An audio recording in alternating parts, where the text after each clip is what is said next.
So you just started playing Punishing Great Raven, but you're wondering, why does the game look so much like a mobile game? I'm playing on PC, I'd much rather it look like a PC game.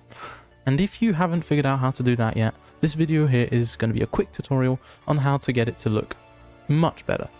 So let's get right into it. So here's what the game looks like at base, and then again more buttons are going to appear as stuff happens, like your ultimate button will appear here, and much more stuff will be on your screen everywhere, and it just feels very mobile gamey, especially with the joystick at the bottom left.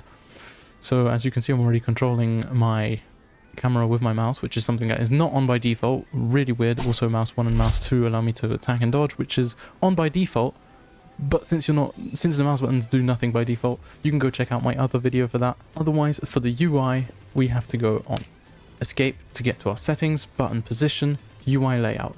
And here, you see they'll say between config 1 and config 2, which one do you want? Something you can do over here is custom config. This is my custom config, in which I have completely removed some buttons like these by making them fully transparent. If you make them fully transparent, they're invisible. So some stuff like the attack button, you never really need to see your attack button. As a matter of fact, you don't really need to see much of anything except for this thing. It's very important. This thing probably.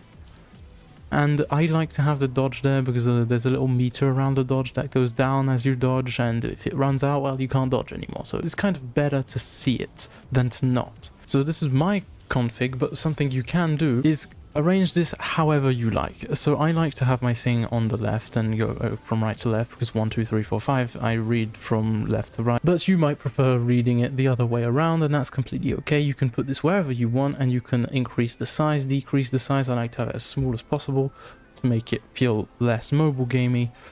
And you can also make it more transparent, though I don't recommend it for this thing because this is very integral to the gameplay. However, you can make your dodge a bit more transparent, like I did here. I should have it like around halfway. And move all the other buttons. I just shoved everything in corners, I think, like, where they're not going to annoy me anything. You're never going to click them anyway, so who cares? Because you know where your keybinds are. And these things will maybe appear later, and I think it's pretty much a good idea to have them visible at all times, just in case they somehow crop up in gameplay and you might want to see them. But it just removes so much clutter from your screen to have it in custom config. So once again, let's show quickly what it looks like by default. Sorry, this is the default, and what it looks like as... So this is the default layout. It has a lot of buttons and it has a very annoying joystick.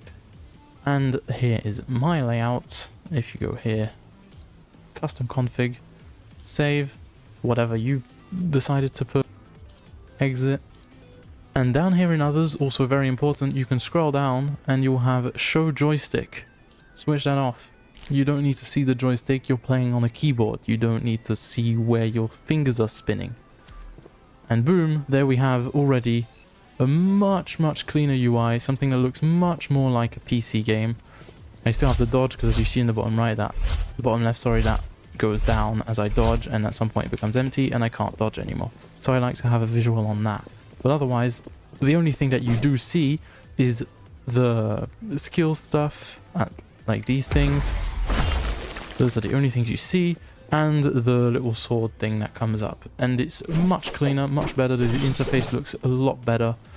So I honestly recommend twiddling around with it and customizing it to make it look as much like a PC game as you want it to. And honestly, once you have it like this and you have the... not this mode, not the terrible weird free mouse mode, but this mode, plus all the clutter, all the mobile game stuff clutter out of the screen, it honestly feels a lot like it was intended for PC. And it's much more fun, much more fluid, everything feels great, 120 FPS, no clutter on the screen, only the necessary stuff so you can appreciate all the animations and stuff. So that's about it. Hope this helped, and hope you enjoyed, and yeah, see ya.